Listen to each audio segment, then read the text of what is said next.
अंतरिक्ष विज्ञान के बारे में जानना जितना दिलचस्प होता है, यकीन जानिए उससे कहीं ज़्यादा दिलचस्प है उसे खुद खोजना।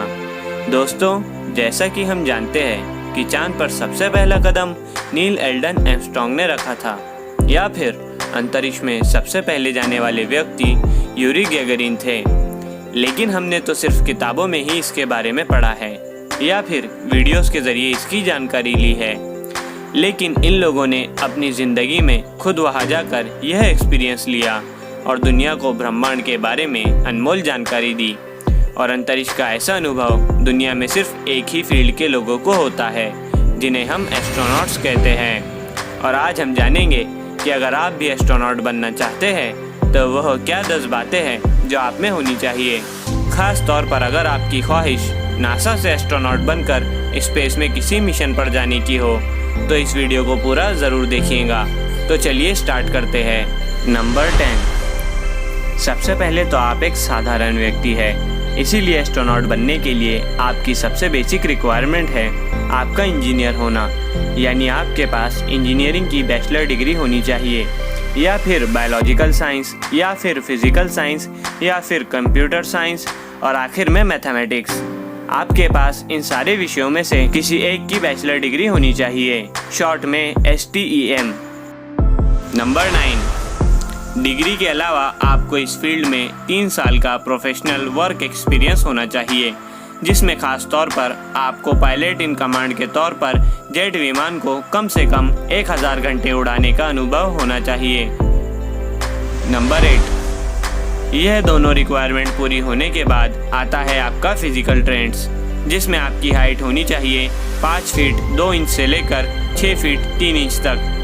ब्लड प्रेशर बैठी हुई स्थिति में 140/90 होना चाहिए, और दोनों आँखों की दूर और नज़दीक से देखने की क्षमता 20/20 होनी चाहिए। और सबसे बड़ी बात कि आपको कोई भी मेजर हेल्थ इशू नहीं होना चाहिए, मतलब आप फिजिकल पॉइंट ऑफ व्यू से पूरी तरह फिट होने चाहिए। नंबर 7। आप में लीडरशिप की एबिलिटी होनी चाहिए, साथ ही आप में team work, communication, language, memory, emotional intelligence और किसी भी गंभीर समस्या को ज़्यादा प्रेशर ना लेते हुए शांति से हल करना, यह सारी स्किल्स होनी चाहिए। नंबर 6। इन सब के अलावा भी बहुत सारी स्किल्स हैं जो कि आपके एस्ट्रोनॉट सिलेक्शन में रिजेक्ट होने की वजह बन सकती है, जैसे आपको स्कूबा डाइविंग यानी अंडर वाटर स्विमिंग का अनुभव और विल्डरनेस एक्सपीरियंस यानी जंगल का अनुभव भी होना चाहिए।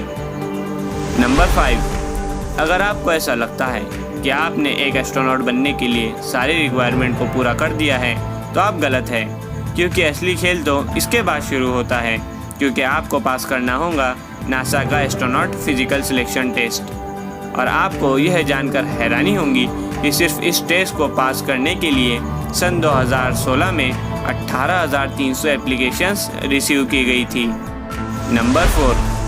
और अगर आप इस सिलेक्शन टेस्ट में पास हो जाते हैं तो फिर आपको अगले 2 सालों के लिए एक बेहतर एस्ट्रोनॉट बनने की ट्रेनिंग दी जाती है, जिसमें आपको एस्ट्रोनॉट्स की बेसिक स्किल्स सिखाई जाती है, जैसे कि स्पेस वॉकिंग यानी स्पेस में ग्रेविटी ना होने पर कैसे आगे बढ़ते हैं, उसके बाद स्पेस स्टेशन को कैसे ऑपरेट करें, उसके बाद T-38 जेट प्लेन्स को कैसे उड़ाना है, और आखिर में रोबोटिक आर्म को कैसे कंट्रोल करें, यह सब सिखाया जाता है। नंबर 3। इन 2 सालों की ट्रेनिंग में सबसे ज़्यादा आपके जेट एयरक्राफ्ट को उड़ाने का एक्सपीरियंस मायने रखता है, और यह एक्सपीरियंस ज़्यादातर मिलिट्री फोर्स के लोगों को सबसे बेहतर होता है। और एक एस्ट्रोनॉट 2 फील्ड के बैकग्राउंड से बना जा सकता है। पहला इंजीनियरिंग बैकग्राउंड से, जैसे कि रिसर्च साइंटिस्ट इंजीनियरिंग, और दूसरा मिलिट्री बैकग्राउंड से, जैसे कि एयरफोर्स या नेवी से। लेकिन सबसे पहला एस्ट्रोनॉट मिलिट्री बैकग्राउंड से सन 1959 में सिलेक्ट किया गया था। नंबर 2।